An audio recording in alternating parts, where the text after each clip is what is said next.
It's 2015. You, a fan of WWE, are tired of everything that goes on in the main roster, but lucky for you, there's an alternative. NXT, which favors wrestling acumen over Vince's sports entertainment, with such superstars as Finn Balor, Sami Zayn, and Kevin Owens tearing up the NXT scene, along with an amazing mid-card featuring The Revival, Enzo and Cass, along with Ty Dillinger, just to name a few. So everything seems to be pretty great in NXT, but then you hear something that catches your attention. Bill Demott, the former Hugh Morris, has just resigned as head coach in NXT amidst bullying allegations, and at first you probably just brushed it off as something not worth your attention, but I'm here to go deep into just how bad the bullying from Bill Demott was during his time as head coach at the Performance Center. Before we get into the allegations, let's talk about the man himself. Bill Demott was quite the journeyman, being trained in New York by Johnny Rodz in 1988. Once he completed training, he worked all over the world, including with such companies like WWE, ECW, and WCW. Demott was even brought on as a coach on Tough Enough Season 3, where we saw that he was a no-nonsense, tough coach, not being afraid to yell at the trainees if they weren't meeting expectations. I'm sure many just thought of this as the behavior of someone preparing the young trainees for the rough and tough world of professional wrestling, but it was just the beginning of something else. Demott would retire from WWE in-ring action in 2004 and was offered a job to start training in WWE's developmental program at the time, Deep South Wrestling. His time in Deep South Wrestling was uneventful, with the exception of one story that stands out in particular, where a former Deep South wrestler, Devin Nicholson, says that one day during practice where Drew Hankinson, who you might know as Luke Gallows, was forced to get completely naked and give naked stink faces to Zack Ryder and Melissa Coates, all while Demott held jelly donuts over their faces. What this has to do with getting you ready for the world of professional wrestling, I'll never know. If you are curious, the photos are out there, but I wouldn't suggest looking at them unless you want to throw up. Demott would leave Deep South Wrestling in 2007 and would go on to wrestle again on the independent scene for a little bit before starting his own school. However, WWE would come calling back for him to return as a coach in Tough Enough, but once Tough Enough was over, Demott would stay as the WWE's newest pet project, the Performance Center, which was set to be the ultimate training facility for harboring up-and-coming WWE talent, was about to open up in 2013, and they needed a head coach. However, this would be the beginning of Demott's abusive behavior. When you are the head coach of the WWE Performance Center, there is a certain power that is bestowed upon you, as you can essentially make or break someone's career. They can help you make your TV debut early, or essentially place you in a faction or group that could change your whole entire career. And they also, unfortunately, have the power to essentially fire you if they feel as though you are not living up to their standards.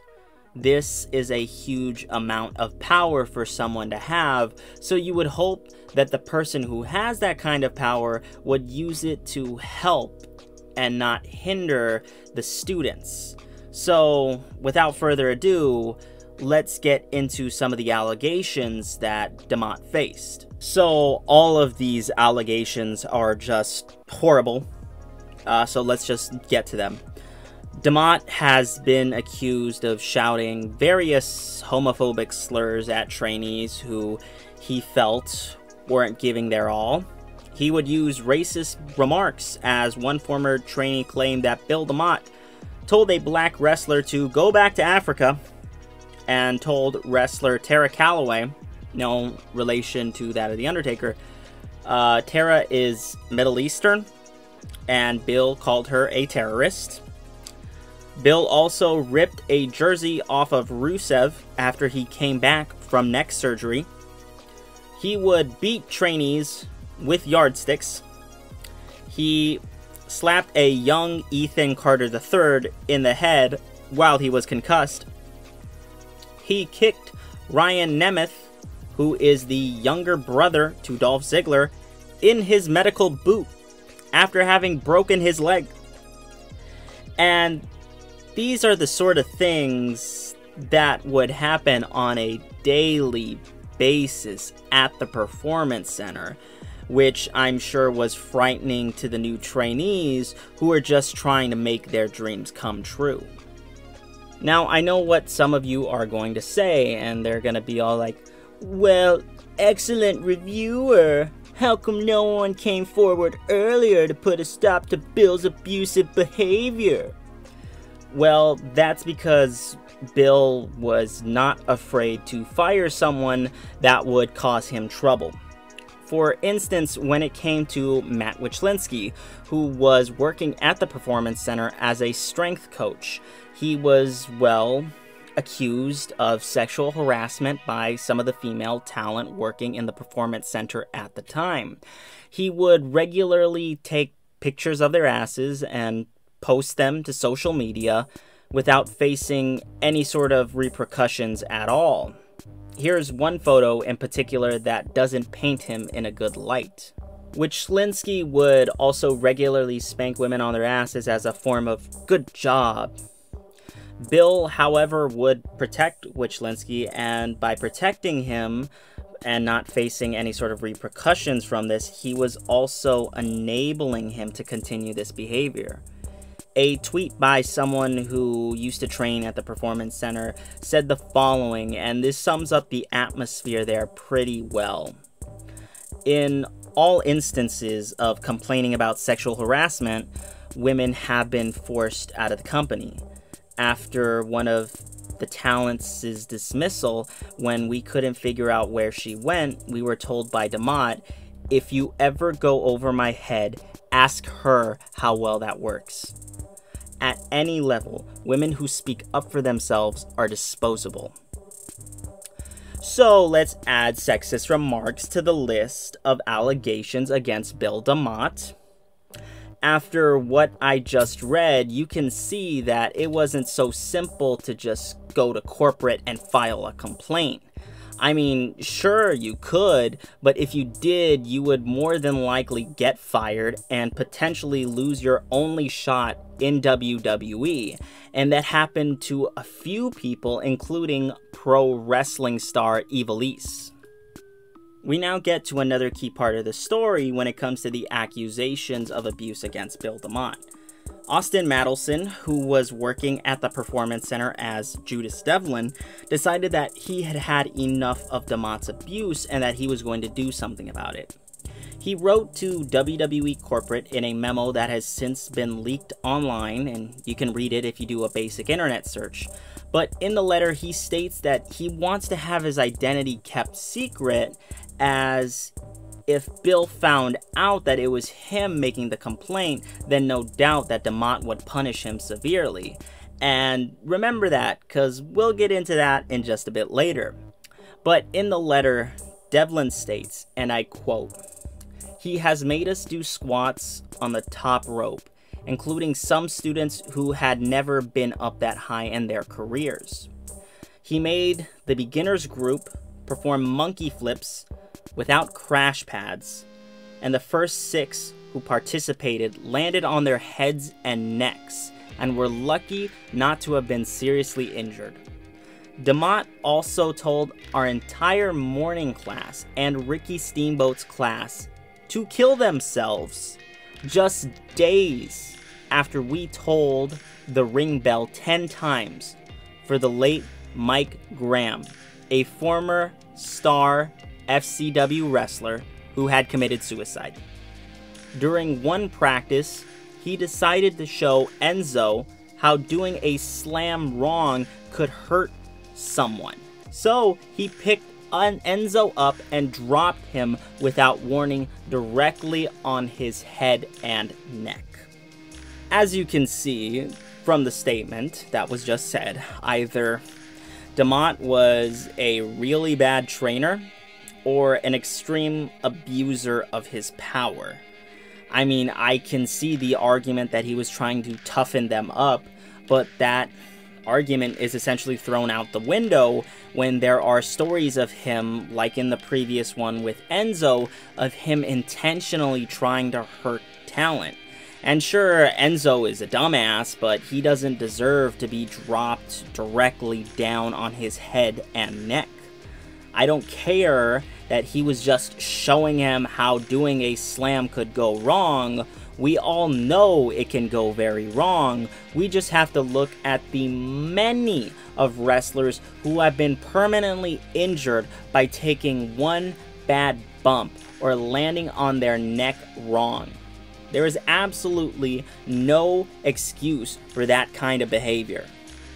Remember when I said that Judas Devlin wanted his identity protected when he wrote that complaint, and the reason being was that he didn't want to get punished by a severely demented, aggressive, and abusive Bill Demott? Well, WWE said fuck that, and just told Demott straight up that Devlin was the one who wrote the complaints about him. Bill interrogated Devlin in his office, and by the way, Demott was known for having a gun in his office, which at this point in the video, after hearing all of the horrible things that Demott has been accused of, does it surprise you that he had a gun in his office? Judas denied Bill's questions because he was essentially locked in a room with a massive, aggressive, pissed off bully, and Talent Relations dropped the investigation because they felt that Judas was not speaking the truth on both sides. After the interrogation, Devlin was obviously scared, and Devlin states that the month after the letter was sent, Bill spared no expense in trying to make his life at the Performance Center a living hell. Bill would constantly call Devlin a pussy for writing that complaint. He would constantly get picked on by Bill, and Judas was also apparently pitched to be a part of the Wyatt family, but Bill shot down the idea by saying, and I quote, "Judas was too gay for that spot." Judas Devlin would be released in 2014 after a hip injury, and he continued to wrestle. He got 2 degrees in history, and he became part of one of the most over acts currently working in All Elite Wrestling. So fuck you, Bill Demott. It wasn't just one person, by the way, to accuse Bill. There were several people like Brandon Traven, Drew Donovan, Derek Four, and Kurt Hawkins, just to name a few. When more than one person accuses someone of bullying or any other crime, it proves to be more than just an isolated incident and more of a pattern of behavior. These allegations were made as far back as 2013 when the Performance Center first opened up, but it wasn't until 2015 until WWE started to get heat for it. WWE was more than likely willing to ignore this issue, as the company has a history of ignoring large, problematic issues. I'm looking at you, Saudi Arabia. Unless it becomes a big problem that they just can't seem to ignore, and that's exactly what happened, because slowly but surely the public was starting to find out about Demott's abuse, and people were not standing for it, and they made their voices heard through the hashtag #FireBillDemott. That was slowly and surely making the rounds on the internet and catching WWE's attention. WWE, of course, made a statement on the matter saying that the company took the allegations very seriously, and I quote, "WWE conducted a full investigation and was unable to validate the claims. Regardless, WWE continues to reinforce policies and procedures to ensure a positive training environment." Typical WWE PR jargon. WWE was more than just likely and wanting for this to just blow over, but it was very clear once that hashtag was trending that it wasn't going to blow over. WWE is no angel in this situation. They were made aware of Demott's situation and the things that he was doing, and they chose not to step in right away. And by not stepping in right away or reprimanding him at all, they were enabling him to continue this kind of behavior. Shortly after everything with hashtag Fire Bill Demott was happening, Bill himself resigned from WWE, denying any and all accusations levied against him, and his key reason for his resignation was that he didn't want to bring any embarrassment or damage to WWE, thus ending the true reign of terror that Bill Demott had over the Performance Center. After leaving the Performance Center, Demott never faced any sort of charges for his abuse and assault on the trainees, and fellow wrestler Matt Bloom would take over as head coach for the Performance Center. Now, it's important to say that all of these were just allegations, and nothing was proven in a court of law. But why would all of these wrestlers lie? I could see one person potentially lying, but I can't see them all working together and doing this just to end someone's career. It doesn't seem like it's something that's possible. And like I previously stated, when it's more than just one person accusing another, it's not an isolated incident, but a pattern of behavior. Bill Demott had a huge amount of unchecked power, and he would never get punished for any of the things that he did, which allowed him to continue on with this abusive behavior. I mean, how can you be stopped if no one is willing to tell the truth? And if you don't get reprimanded for it, it's not going to make you stop. It's going to make you think that you can continue to do the things that you are doing. Not just that, and it wasn't the fact that he was a bad trainer, it was the fact that he was heavily abusive, along with covering up for Matt Wichlinski, who, as we said, sexually abused some of the women in the Performance Center. However, there are some people out there who only have pleasant things to say about Bill Demott, like Chris Jericho, who had gone on record saying that he never had any bad experiences with Demott at all. And Demott himself has carved out a little bit of a legacy for himself. I guess none of us will ever really know what went down at the NXT Performance Center at the time. And although NXT is currently one of the best representations of WWE right now, along with Bill Demott's legacy, these allegations of abuse will forever be a dark spot on Bill, NXT, and WWE's history.